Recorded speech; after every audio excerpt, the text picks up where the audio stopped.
So good evening, ladies and gentlemen. Welcome to the Victoria Memorial Hall for today's very special event, Ganga, the many paths of a river, where we will have Sudipta Sen, Professor of History, University of California, Davis, in conversation with Faisal Devji, Professor of Indian History, St. Anthony's College, University of Oxford. I would like to request Dr. Joyinta Sengupta, Secretary and Curator of Victoria Memorial Hall, to welcome the audience and also introduce the conversationalists for this evening. Good evening, everybody, and a very warm welcome to this conversation on a book which is nothing less than a tour de force, which has come out recently. And it's a great privilege and honor to have two old friends to do this session in the Victoria Memorial Hall. We have Professor Faisal Devji of St. Anthony's College, Oxford, who is one of the leading historians, social scientists of our time.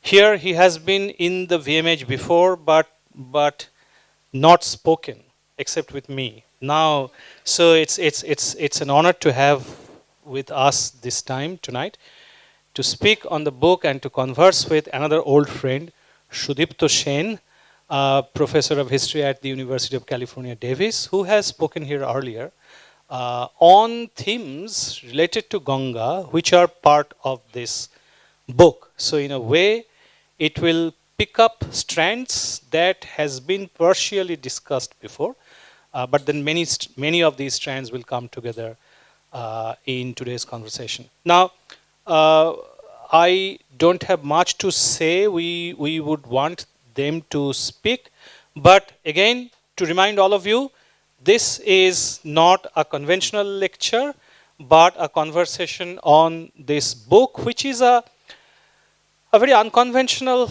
book on Ganga. It's not a it's a book that brings different disciplines and different time frames into consideration. In a way, it's a long duration history of the river, but it's also about ecology and environment and mythology and archaeology and various other things. And he has been on this book, Sudipta has been working on this book for many, many years. And I have seen it shaping up over time. So, and one of the important things to remember, especially in these times when it's almost counterintuitive to think that we can have many pasts. We don't necessarily have to have one single unitary past. So this is about the many pasts and also many presents of the river Ganga, and centered on the book which came out from Yale University Press earlier this year. The Indian edition is out from Penguin Viking. It's called Ganga, the Many Pasts of Indian River, and we have two of our leading historians to converse on this. I'll just quickly read out a few brief notes from their stellar careers. You know, I'll not try to list out what they have done. First, the author Sudipta Sen is a historian of late medieval and early modern India and the British Empire.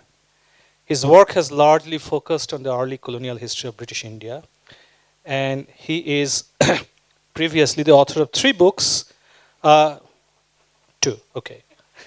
The Empire of Free Trade, The English East India Company and the Making of the Colonial Marketplace, and Distant Sovereignty, National Imperialism and the Origins of British India, London. But then, of course, the third, which is Ganga, or Ganges in the American edition, Many Paths of an Indian River. And he's currently working on a longer term project called Colonial Law, Imperial Order, Punishment and Society in Early British India, 1770 to 1830, which has potentially interesting links with our collection in the Victoria Memorial Hall. But that is a story that will unravel over the future months. Professor Faisal Devji is Professor of Indian History and Director of the Asian Studies Center at St. Anthony's College at Oxford, at University of Oxford. And he has previously held faculty positions at the New School in New York, Yale University, and the University of Chicago. from where he received his PhD in intellectual history. Fazal Devji was also junior fellow at the Society of Fellows at Harvard and the head of graduate studies at the Institute of Ismaili Studies in London, from where he directed postgraduate courses in the Near East and Central Asia. Professor Devji is a fellow at New York University's Institute of Public Knowledge and Yves Ottomane Chair at the Graduate Institute in Geneva. His main interests lie in Indian political thought as well as that of modern Islam. His broader concerns have to do with the ethics and violence in a globalized world, and among his many single-authored and co-edited books, I will name just a few, not necessarily in chronological order. Muslim Zion, Pakistan as a Political Idea, which is probably his latest book. The Impossible India, Gandhi and the Temptation of Violence, which was published in 2012. The Terrorist in Search of Humanity, Militant Islam and Global Politics, published in 2009. And Landscapes of the Jihad, Militancy, Morality and Modernity, which was published in 2005. So without further ado, like all of you, I look forward to a fascinating conversation session. So we would probably have the session like this, that we will probably request Professor Fazal Devji to introduce the book and say a few things about what he thinks about the book, and then probably Sudipta can make a presentation with pictures, with images on the book itself, and then we can have a conversation between the two of them on the book and what it covers, and also things which lie beyond the book, which will invariably come up for discussion, and then we can perhaps throw the session open. So, ladies and gentlemen, please join me in welcoming Professor Sudipta Sen and Professor Fazal Devji to converse on Ganges or Ganga, the many pasts of an Indian river. Thank you very much. Before they start conversing, may I request you to kindly hand over a small memento on behalf of Victoria Memorial Hall. If you could look this way, please. Right, yeah.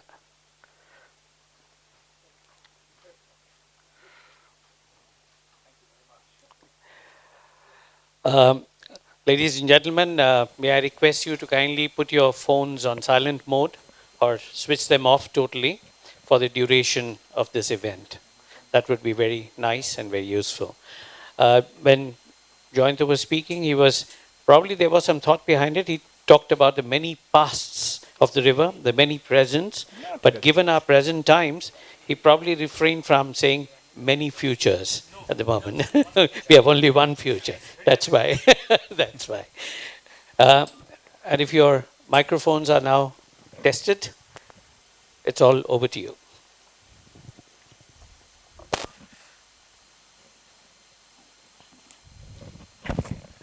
Well, thank you very much. I don't want to take up very much time by way of introduction because I know that we have a wonderful treat before us.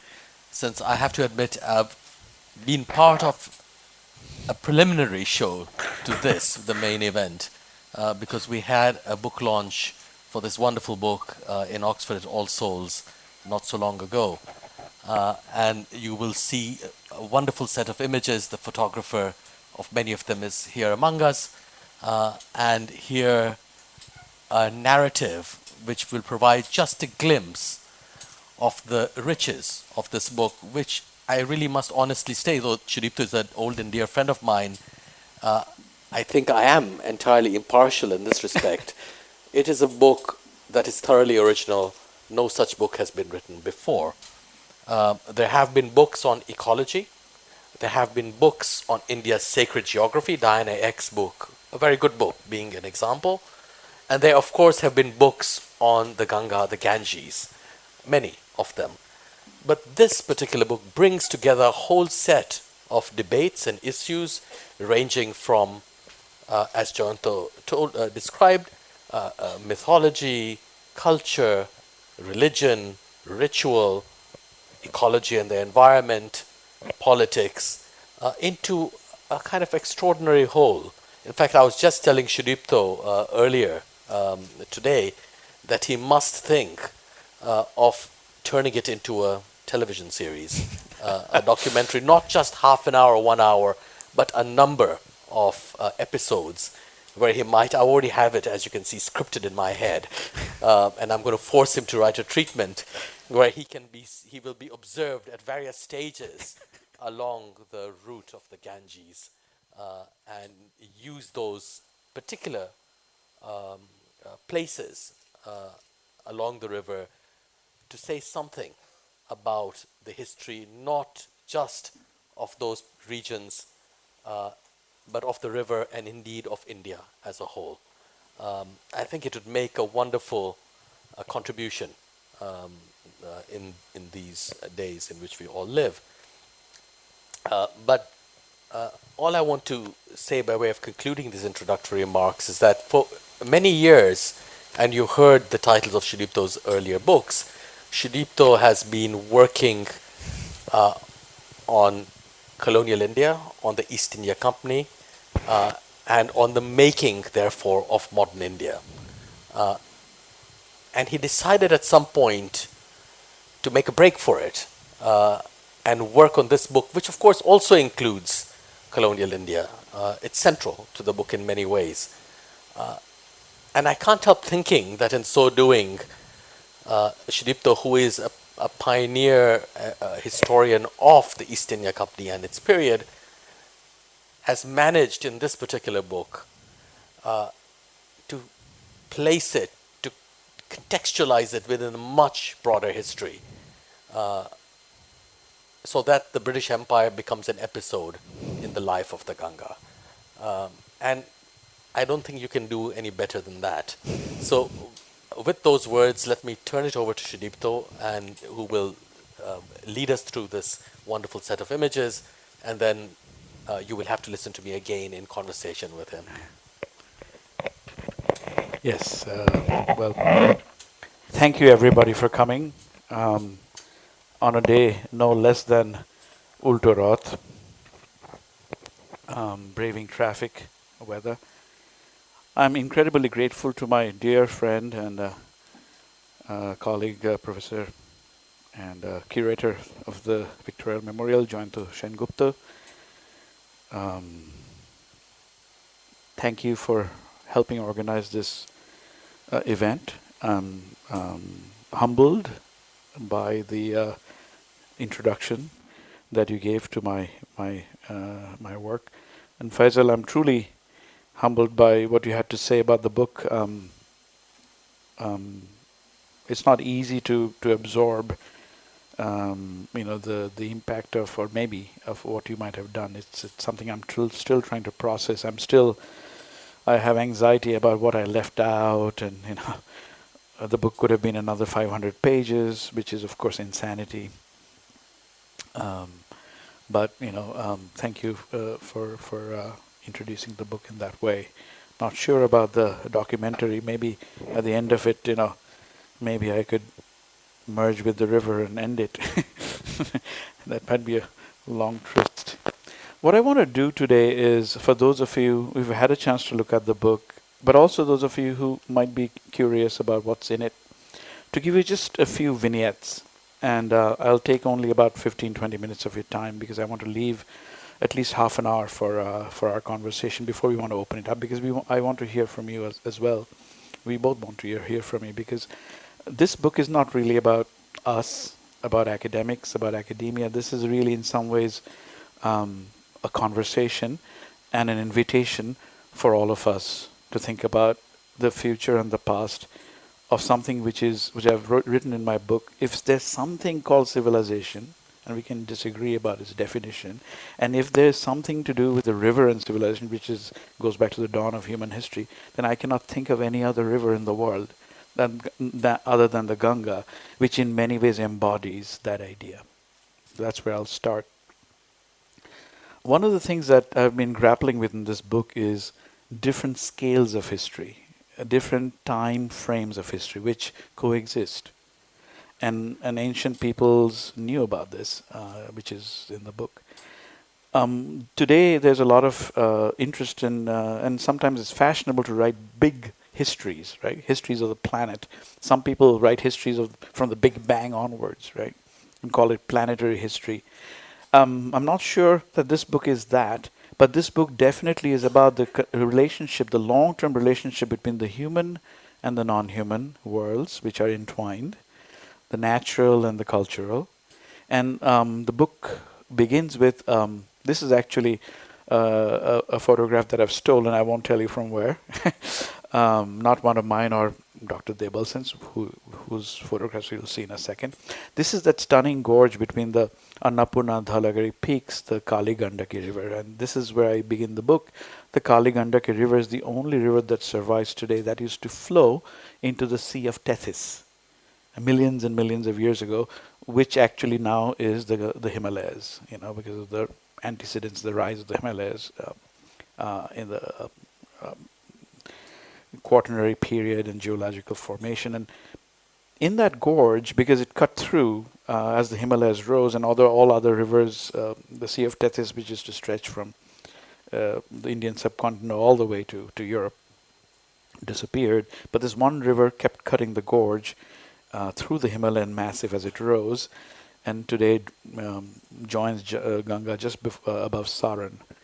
And in this gorge there are these sedimentary rocks in which you find the fossil record of the Sea of Tethys. And one of the great fossil records there is the ammonite, which is a mollusk that scarred the Sea of Tethys, millions and millions of years ago. And in fact, we know it very well in our religious rituals. The ammonite is nothing but the insignia of Vishnu, which is called shalgram. So I start the book with that because just as the shalgram is a kind of what I call a creaturely stone, is an insignia of Vishnu, Ganga herself in many mythological rendering is actually nothing but Vishnu in pure liquid form.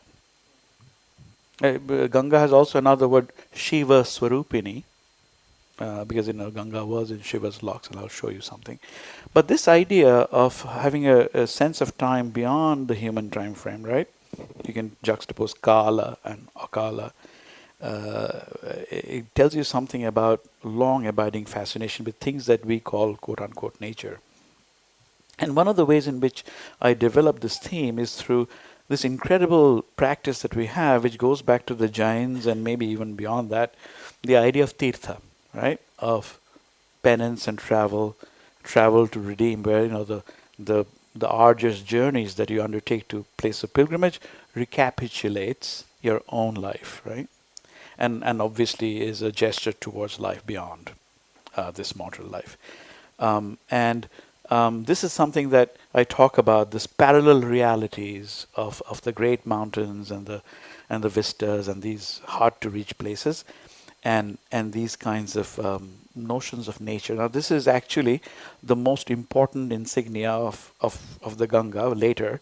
But this is actually from the Indian Museum, from the Bharhut Stupa. So in other words, in a Buddhist structures, this creature was already there. And what is the makara? A makara is a composite animal which has features of the fish, features of the dolphin, and features of the fish-eating crocodile. Right? Ganga is known as Makara Bahini, right?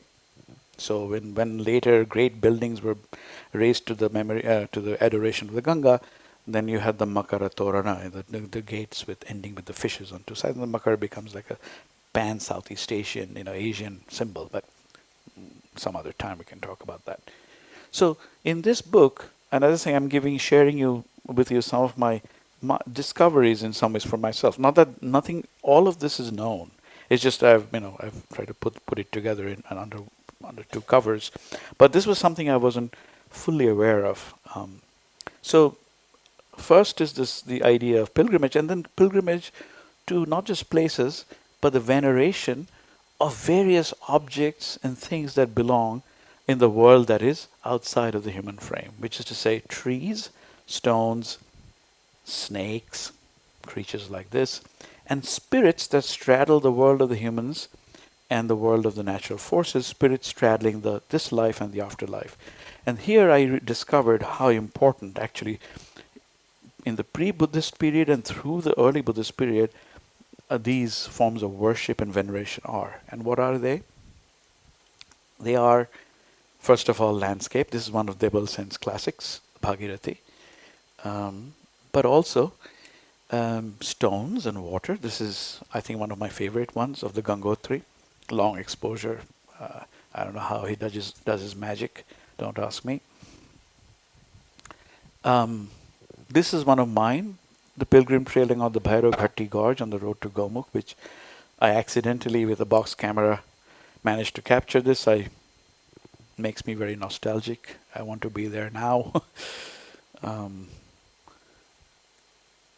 So when you think about this, the journey of very frail old men, maybe back in the day without roads, not a lot of them did not come back. That tells you something about this parallel reckoning that goes on within the lives of human communities, which gives us a different dimension. But anyhow, the cave of Gomukh, which has actually moved many, many miles further because of global warming itself, is if you look at it, it's just the source of the river, is a kind of a dark, forbidding place, and it's very powerful. I mean,